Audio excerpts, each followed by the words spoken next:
Lost City. Professor Niloy Basu was digging through the old documents of Dhaka's National Library when he first came across the mysterious map. Hidden within the worn manuscript was a map marking the location of a lost city. The city, he whispered to himself, has only been a legend for so long.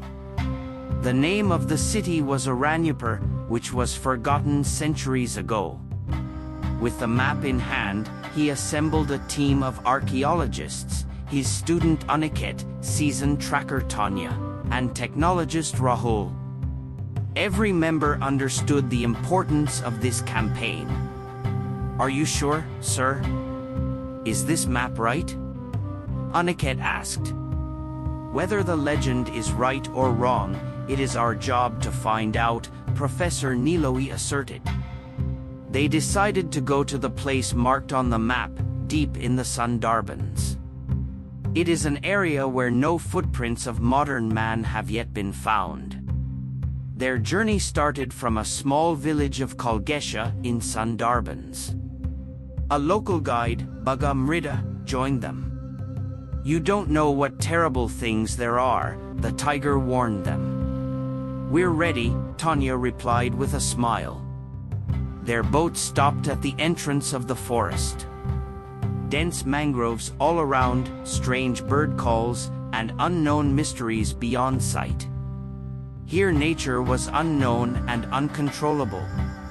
The first day was challenging. A herd of wild pigs suddenly rushed past them. Tanya coolly ordered to avoid it. "This is just the beginning," Rahul said, taking pictures of the forest on his drone camera. On the afternoon of the third day, the party reached near the place shown on the map. Rahul scanned around with his drone and found the ruins of a stone structure. "It looks like a temple," he exclaims. Everyone gets there quickly. The walls of the ruined temple were carved with ancient symbols, an unknown language, the meaning of which was impossible to decipher. It could be part of Aranyapura. Neela's voice was excited. They realized that the city was completely buried under the ground. But there was a sign written in that temple, "This path ends in death. Go back." "Is this a warning or an attempt at intimidation?" Tanya asked. Aniket said, "Legend says this city is cursed. Those who came here never came back." Niloy insisted, "We cannot back down. Gotta move on." Their first danger comes when they enter the city. While walking along a narrow path, Rahul slips and falls into a pit. The hole was deep, and there was a huge snake rising to attack him. "Rope! Rashi!" Tanya shouted. Aniket quickly lifts Rahul up. But his foot touched the hood of the snake. Niloy immediately gave first aid to his leg. "It may not be poisonous, but be careful," Bhaga said. They realized that danger lurks in every part of the city. But they didn't stop. While reaching another part of the city, the group suddenly encounters an unknown local tribe. The tribesmen surrounded them and kept saying something in their own language. "We don't understand." "We are researchers," Tanya tried to say calmly. But the tribal leader indicates that they don't want outsiders here. Niloy takes out the map and tries to explain that they just want to know the history of the city. Once the tribal leader lets them go, but makes it clear, if you enter the cursed area, your lives will not be spared. They go further inside. At one place, a layer of soil was removed and a golden room was revealed. In the middle of the room was a large chest. As the ark was opened, there was a soft roar, as if the whole city had woken up. "Is this the beginning of the curse?" Rahul whispered. "I will not return without the treasure," said Niloy. They opened the ark and found there the idols and coins made of gold. But at the same time the floor of the room started shaking. "Get out of here," shouted Tanya. As soon as they came out of the room, they saw that darkness was falling around them.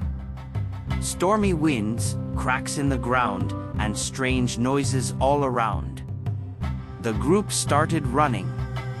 But the danger is not over. At one place a huge tiger blocked their way. Tanya uses her gun to drive the tiger away. "Nature is trying to stop us," said Aniket. Their path became more difficult. At one point they saw that the river they had crossed was flowing at an alarming speed. There is no going back.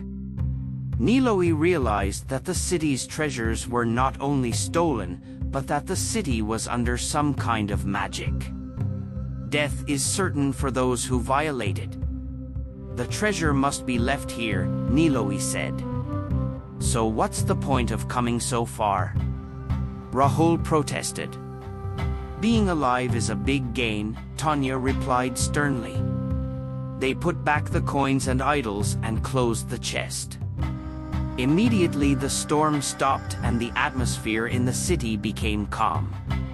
Overcoming the city's curse, the group manages to return.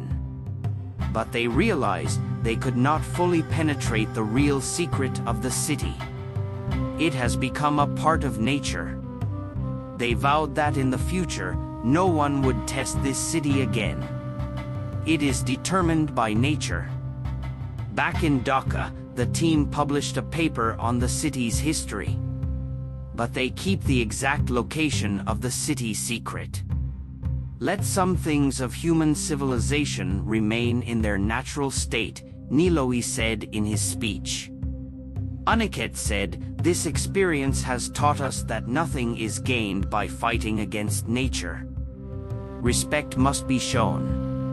Even though their journey is over, the lost city of Aranyapur remains the story of their lives.